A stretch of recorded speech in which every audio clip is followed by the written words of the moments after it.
आज की तकरीब बज़्म इस्लाहुल बयान के नाम से मुअन्विन है। अल्हम्दुलिल्लाह, जब से ये मदरसा कायम हुआ 1993 में, तो उस्ताज़ुल उलमा हज़रत मौलाना यासीन अहमद उस्मानी नव्वरल्लाहु मरक़दहू ने इस बज़्म इस्लाहुल बयान को शुरू किया था और हर जुमेरात मुख्तलिफ़ उन्वानात देकर तमाम तलबाए कराम की तिलावतें, नाअतें और तक़ारीर हुआ करती थीं। और साल के आखिर में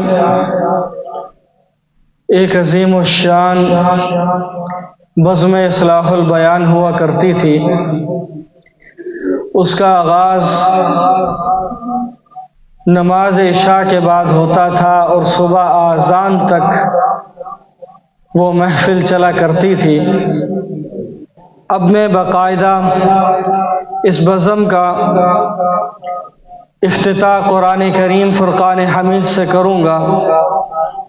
इस मदरसा के तालिब इल्म हाफ़िज़ मोहम्मद इकराज से गुजारिश करूँगा कि वो तशरीफ़ लाएँ और तिलावत कलाम पाक से इस महफ़िल का आगाज़ करें। हाफ़िज़ मोहम्मद इकराज। अऊज़ु बिल्लाहि मिनश शैतानिर रजीम।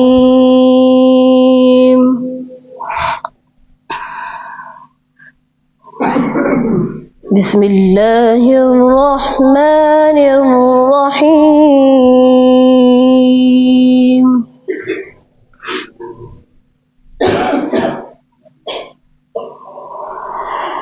मा काना अलन नबिय्यि मिन हरजिन फ़ीमा फ़रज़ल्लाहु लहु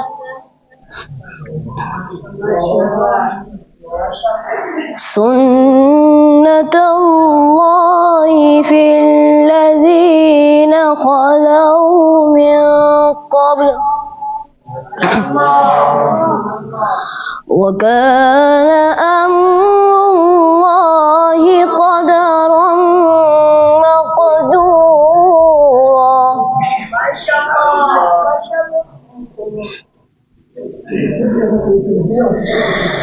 बिस्मिल्लाहिर्रहमानिर्रहीम।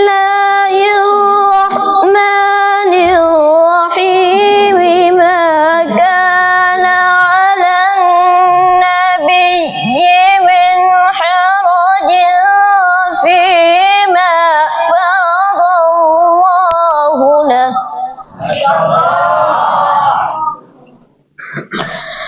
सुन्नतल्लाहि फ़िल्लज़ीना ख़लौ मिन क़ब्ल वकान अम्रुल्लाहि क़दरन मक़दूरा। الذين يبلغون رسالات الله ويخشونه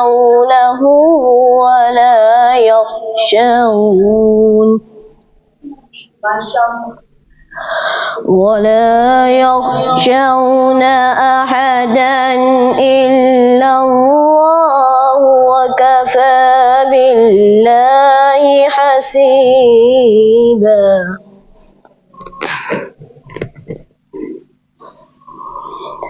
ما كان محمد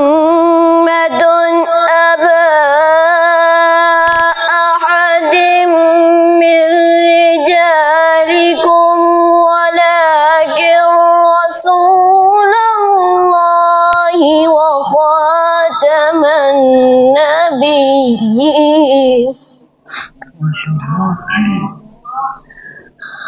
وكان الله بكل شيء عليما.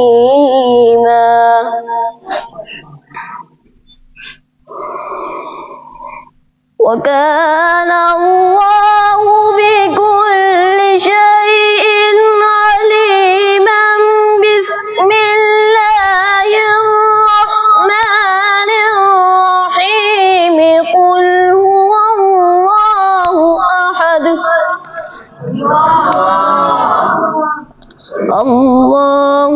الصمد لم يلد ولم يولد ولم يكن له كفوا أحد. صدق الله العظيم.